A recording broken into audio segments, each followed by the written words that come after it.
We're going to nine. Okay. Good afternoon, everybody. I am Monica Williams, real estate agent here in Bakersfield. Welcome to another episode of Monica Sells Bakersfield and Beyond. Today, we're going to talk about some beyond. I've got with me friend and life insurance agent, Hope Gilkey, and we're going to talk about life insurance as it relates to real estate. If you have any questions later on, feel free to drop them in the comments below, and we'll also leave contact information. So, welcome, Hope. Thank you for having me. Thank you. I'm so glad you came. Yeah. And we are live from my office in Century 21. Okay. So, Hope, tell us a little about yourself and how you came into life insurance.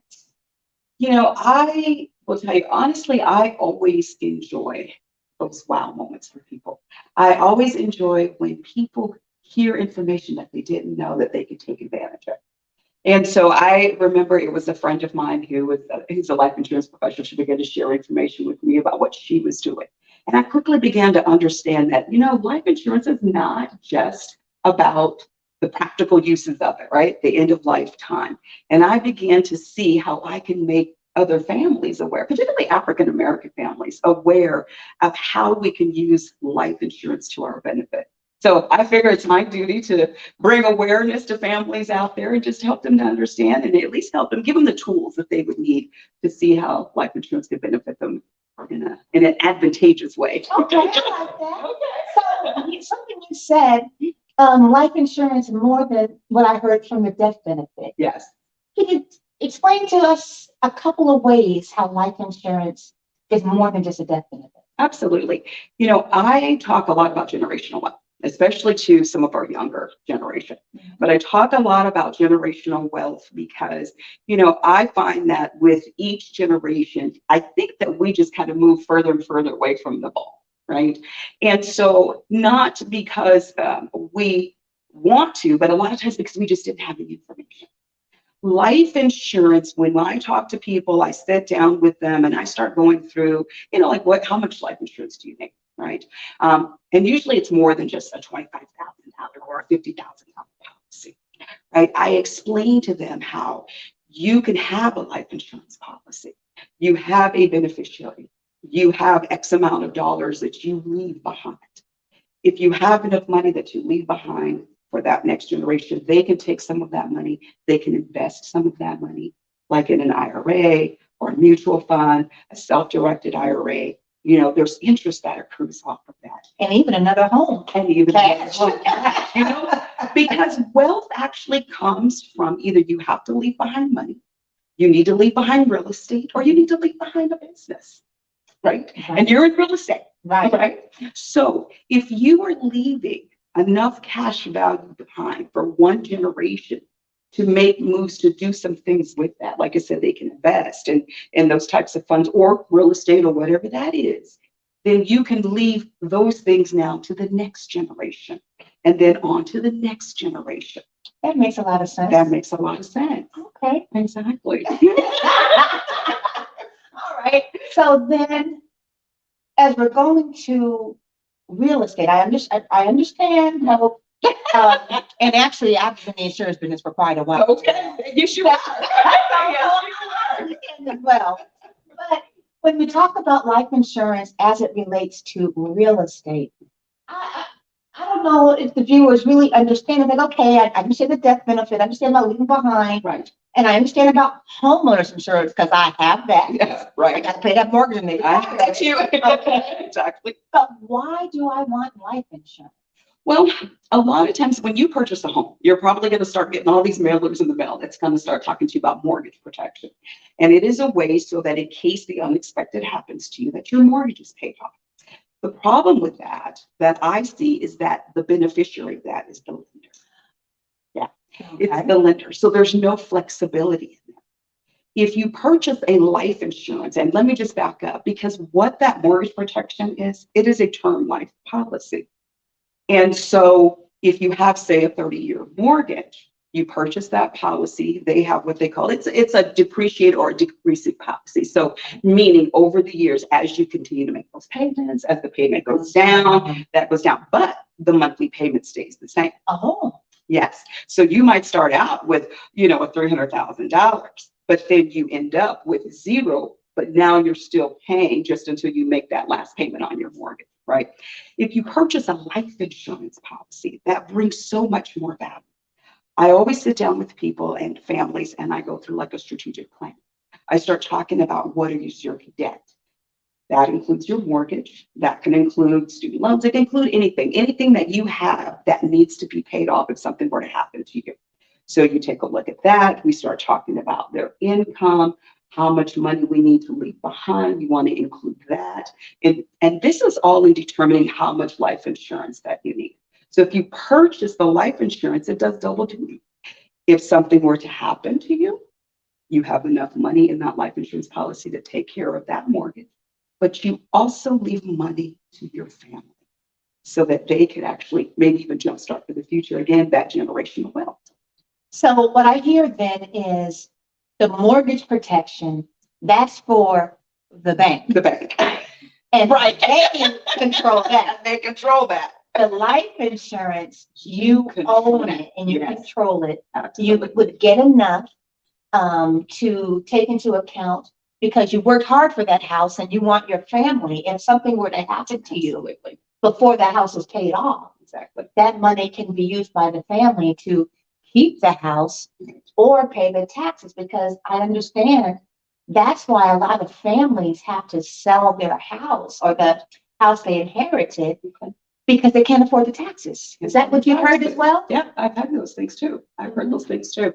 So exactly. So you always want to make sure that you have enough life insurance to take care of whatever those things are behind that you're leaving behind.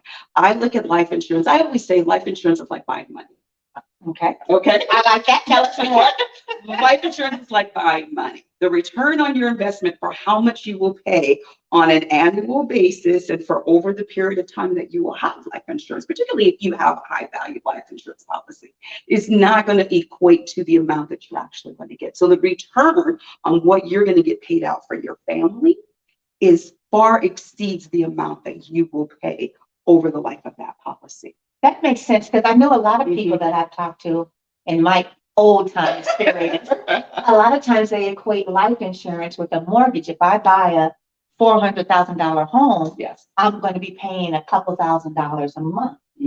And they think a $400,000 policy is going to cost me a couple thousand a month. Yeah. Now, I know that there's different underwriting and things like that, depends upon your health, but generally speaking, if a 35-year-old woman, which I passed a long time ago, a 35-year-old woman, no health problems, wants to get maybe a $600,000 policy, about how much would that be looking at with you? About, right. Yeah, we're not going to hold her to this.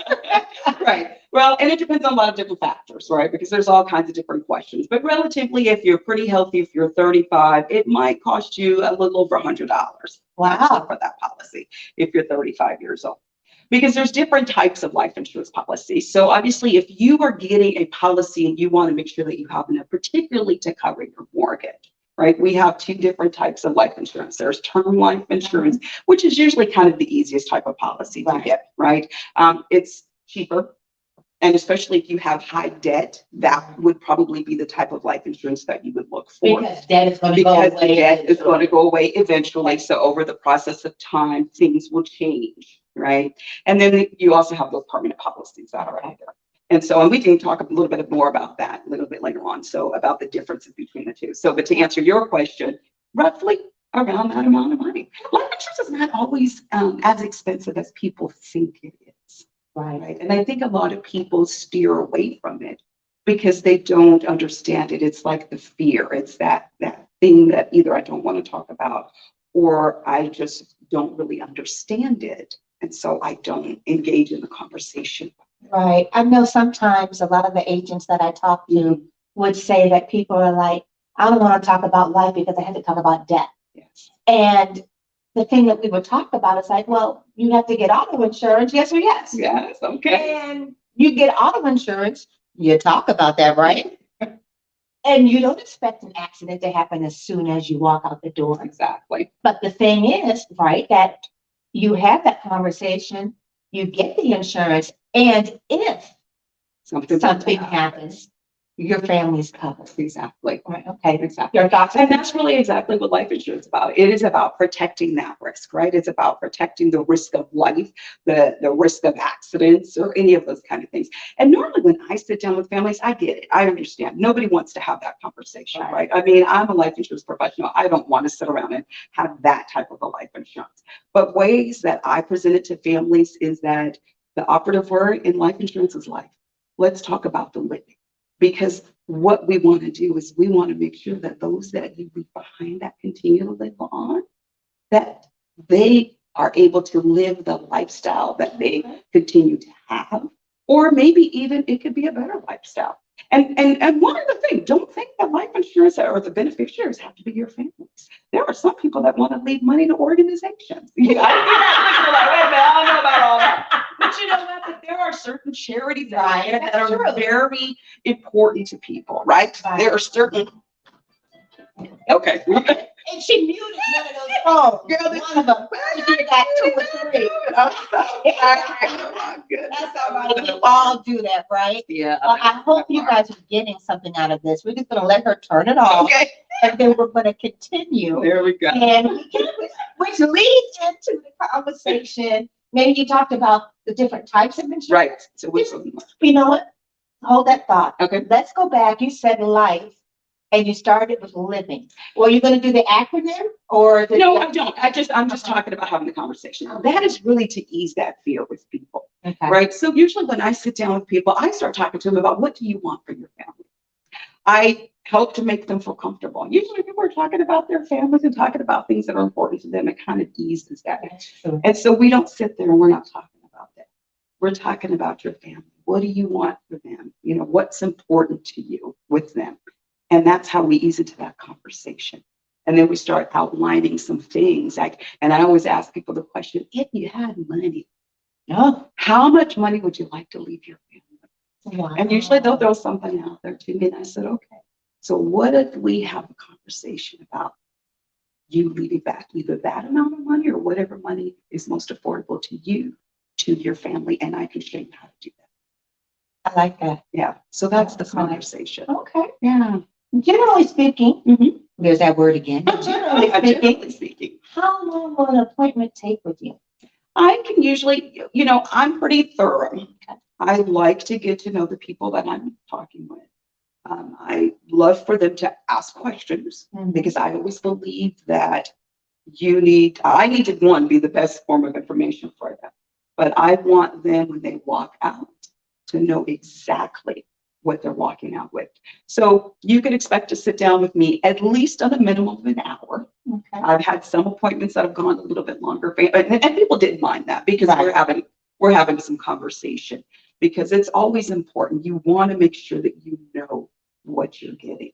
That's true. Yeah, you want to make sure that you know what you're getting. So I always encourage people, ask me, ask any agent, anybody that you're working with, right? You want to ask them whatever question. Yeah, different policies fit different needs. And so you never want to walk out the door not knowing, like, okay, I don't know what I just got. So, side note, what did it take to become a life insurance agent? What did you have to do? Well, in the state of California, I mean, all states are different, but in the state of California, we had to do, so I'm a life licensed agent. Okay, so I don't do health, I don't do other types of lines of insurance. So it was 32 hours total for me. So it was 20 hours in life, I had to do 12 hours of ethics. Right, so I had to do some studying. Of course, I had to become familiar with the terms and understanding how life insurance works, the process of life insurance. And then you take the state test through the Department of Insurance, and and if you pass, California is a state that will let you pass the test with a 60. I did not pass with a 60. No, I did not pass with a 60. I was much higher than that. I will tell you. You tap the 60% in the state of California, right? You can be an insurance agent. So, and then from there, you make the decision on, which companies you want to, right? There's some agents that are, they work strictly with certain companies. There's agents that are out there that are independent agents, and they may work with a variety or what have you. So it all depends on what that person wants to do and what works best for them. Yeah. So what of the different types? The different types. Let's go back to that. Okay. So there's usually two different types of life insurance. One is the term. Okay. And term usually runs for a certain period of time. Say 10 years, 15 years, 20 years. Companies I work with are at 35 years, and I know that there are some companies out there that even might do a 40-year term. Oh, yeah. Right? At the end of the term, normally the policy would end, but there are companies out there that certainly have other plans. They have other benefit riders that are there. They have other ways in which those policies can continue. Now, of course, will it be a little bit higher? It will be a little bit higher because now you're a little bit older. But there are companies that will work with you to look at those options so that it doesn't make it too far out of your reach or make it out of your reach. Right. And then you have the permanent policies. And so some people might have heard the term, whole life. Right. You might hear universal life.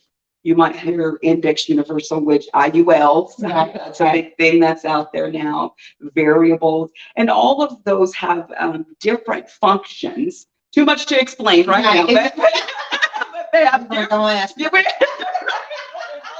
functions. But one of the primary things in that is that they all do build cash value. Cash value is really a type of a savings account that is connected to your life insurance policy. And so as you make your monthly premiums, it takes about 3 to 5 years for the cash value to actually start building up. But once you start making those payments, some of that money goes to pay the actual insurance costs, and then some of it will go into the savings account. Families can access that money, borrow against it. So a living benefit. It's a living benefit, yeah. But they can take, borrow against that money, and I always say just make sure you pay it back. Just make sure you pay that back. So, but those are just the general basics of that. Yeah. So what do you want to leave with people as far as, we talked about the different reasons why you would want insurance, the type of insurance, and you guys, Hope is going to be available. I'm going to put her contact information in the show notes, and she can answer any questions for you. But what do you want to leave? What for the people to know 2 points about life insurance and real estate? Okay, 2 points about life insurance and real estate. Well, I would life say insurance in general. Well, life insurance in general, but as it does relate, and I think you spoke about that earlier. I mean, homeowners insurance is something completely different. Homeowners insurance just deals with the dwellings. Can't even get that out of my mouth. But deals with the dwellings, the physical house, the structures, things that nature inside the house. Okay, that's what that deals with. But as it relates to your mortgage, you want to make sure that your mortgage is covered.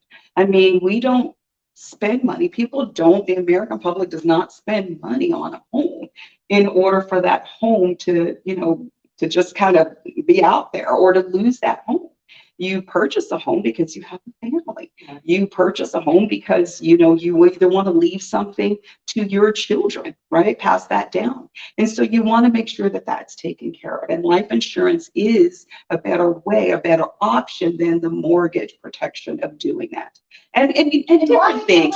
What mortgage protection is for who again? For the banks. But I will say this, okay? Because, sometimes people might have to do the mortgage protection. And I would say that you would consider that if you had maybe some health issues and it was difficult for you to get a life insurance policy. That makes sense. That makes sense, right? So you just want to look at your options, right? But as it relates to the mortgage and life insurance, I say that's the better way to go because that's a better bang for your buck. You're getting more out of that and you're really benefiting your families and actually leaving something. Right. Yeah.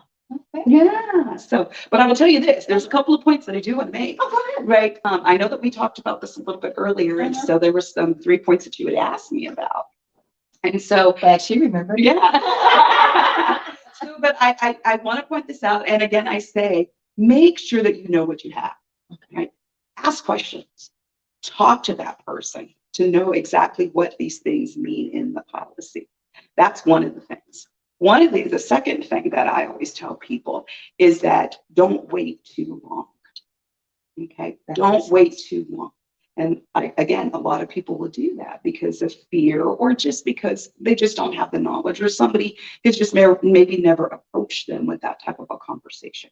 But understand that every year you get older, the price does go up, right? Anywhere from 5 to 12%, depending on your age. So the price will go up. The third thing, and I'll leave you with this, is that know how much life insurance you need. And I say that, and this is how you can do it. I sit down, I do a strategic plan with people, but even before people go in, they're listening to the show. You think in your mind, I do a thing, it's called the DIME. The D stands for the debt. Okay. The I stands for income. Typically, you want to have at least 10 to 15 times your yearly income. So if you make $50,000 times that by 10, that's $500,000, right? Okay. All right. And so the M would normally be mortgage. So D is debt outside of the mortgage. The I is income. The M is for mortgage. What do you owe? The E is for education. If you have children, do you want them to go to college? Do you want them to have any other type of higher education? Maybe you even have daycare. Maybe, I lump that in there. And you look at what those costs are. And you might be very surprised about the amount of life insurance that it would take to actually cover you. Now, that may not always be affordable for everybody, but it's like you look at it, you know what it is, and then you work backwards. Because the one thing that we don't want is that we don't want people underinsured. Right. We've got about I think it's like over 1 million people. I know it is. It's over, research tells us there's about 1.2 million people in the United States that either don't have life insurance or they're underinsured. Yeah. And what's that E stand for? Did you really say that? Education. Education. Oh, and as you said, income. Mhm. Sometimes we have a house husband or a housewife, Okay. and people don't think that house husband or housewife needs to be insured. Yeah. And we'll end with this, your thoughts. Yeah. I say that everybody needs to be insured. Mhm. The husband, the wife, the children, the partners, whoever you have, all of those individuals need to be insured. And the reason I say that, because even though you might have that house husband or housewife, somebody that's a stay-at-home, that person that's a stay-at-home, of course, is taking up some of that slack. They cook. They're cooking, they're cleaning. If you've got children, they're providing that. God forbid something should happen to them. Now, if something were to happen to them, that means you, as the person who's outside the home that's working, what are you going to do with your children? That's going to be income now that needs to be paid out for child care or for some of those other expenses. You might have to call the maid. I don't know. You might have to have somebody come into the house, but there's usually going to be some other expenses. And that person that's at home is covering those costs right now, really, because they're doing those activities, they're doing the work. So you want to make sure everybody's covered. Well, Yeah. that's all we have time for today. Okay. We'll have to bring Hope again because I truly enjoyed the conversation. I enjoyed it as well. Yeah, you gave us some great information. And remember, it's better to have that conversation sooner, better than later. And Hope, did you want to leave contact information now or just put it in the show notes? We can put it in the show now. Okay. Yeah. Great. Well, this has been Monica Sells Bakersfield and Beyond. Tune in. We're going to be talking about other times how to get the best mortgage rate, the different neighborhoods in Bakersfield, how to get the most money for your home, how to get the best deal for buying a home. So tune in. And if you have other questions or topics that you want me to cover, go ahead and write it on in. All right. Y'all take it. Okay. Now I won't get tongue tied. See y'all later. Bye. Bye.